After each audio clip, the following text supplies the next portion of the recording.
Hello friends, welcome to my channel A to Z banking technology. और आज हम बहुत ही एक इंटरेस्टिंग टॉपिक पे बात करने जा रहे हैं कि जो फोयर है उसको सही तरीके से कैलकुलेट करने का क्या सही तरीका है। तो हम इस को समझने के लिए कुछ अजम्पशंस ले लेते हैं कि जैसे हमारा जो सैलरी है किसी कस्टमर का या उसकी बिजनेस इनकम है वो 50,000 रुपये की मंथली इनकम है, और उसका जो एग्जिस्टिंग लोन ऑब्लिगेशन है वो कुछ 20,000 रुपये का है, और हम उसे लोन देने जा रहे हैं उसकी ईएमआई कुछ 10,000 रुपये के आसपास की आने वाली है। तो चलिए एक पहला मेथड जो से कैलकुलेट करते हैं कि वो कैसे कैलकुलेट होता है फोयर। सबसे पहले हमारी जो 50,000 रुपये की मंथली इनकम है, चाहे वो सैलरी से है चाहे बिजनेस से है, और उसकी ओब्लिगेशन है 20,000 रुपये की, तो हम 50,000 रुपये में से उसकी एग्जिस्टिंग ओब्लिगेशन घटा देते हैं, तो हमारी 30,000 रुपये की जो है उसकी इनकम सरप्लस आ जाती है कि इतनी इनकम हमारे पास एग्जिस्टिंग लोन घटाने के बाद हमारी बच रही है।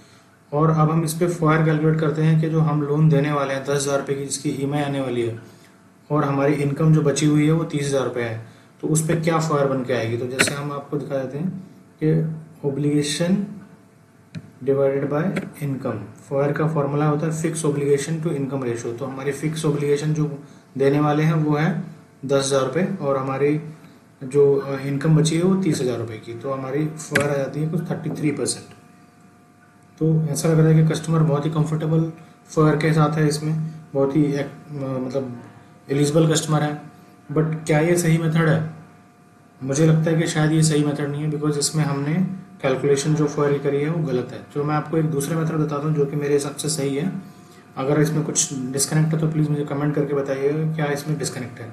तो चलिए हम सेकेंड मेथड बात करते हैं। सेकेंड मेथड में हम ये करने वाले हैं कि जो टोटल ओब्लिगेशन है, टोटल ओब्लिगेशन हमारी कौन सी हो गई, जो एग्जिस्टिंग लोन्स की ईएमआई है 20,000 रुपये की और प्रपोज लोन की ईएमआई है 10,000 रुपये की, तो टोटल ओब्लिगेशन हमारी हो गई 30,000 रुपये। देखिए हमने यहाँ पे 30,000 रुपये लिख लिया, टोटल लोन ओब्लिगेशन 30,000 रुपये।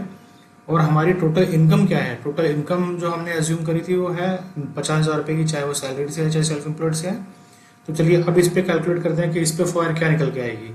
तो एक्चुअल फोयर जब हम कैलकुलेट कर रहे हैं तो इसमें आप देखेंगे कि हमारी total obligation divided by total income, ये आपकी 60% फोयर आ रही है, जबकि आप देखेंगे दूसरे मेथड से हमारी जो फोयर आ रही थी वो 33% ही आ रही थी, और यहाँ पे फोयर 60% है, मतलब एकदम पीक पे है। तो इस मेथड के हिसाब से हम कस्टमर को 10,000 रुपये से ज़्यादा की ईएमआई नहीं दे सकते, और जबकि हम पहले वाले मेथड के हिसाब से अगर आप देखें तो आप इसको ये मान के चलिए कम से कम 20,000 रुपये की ईएमआई आप उसको कस्टमर को दे सकते हैं। तो अब आपको ये बताना है कि इसमें कौन सा राइट मेथड है। मेरा जो रिकमेंडेशन है वो सेकंड मेथड पे जाना चाहिए, बिकॉज ये काफ़ी कंजर्वेटिव है और काफ़ी एक्यूरेट लगता है। तो आपको अगर ऐसा आपके कुछ व्यू है तो आप हमें कमेंट में बताइएगा कौन सा मेथड सही है और उस सही होने का क्या रीज़न है। अगर आपको इस तरह की वीडियो और चाहिए तो इस चैनल के साथ जुड़े रहिए। अगर आपको ये वीडियो काफ़ी अच्छी लगी तो इसको लाइक कीजिए, शेयर कीजिए और सब्सक्राइब कीजिए। Thank you everyone.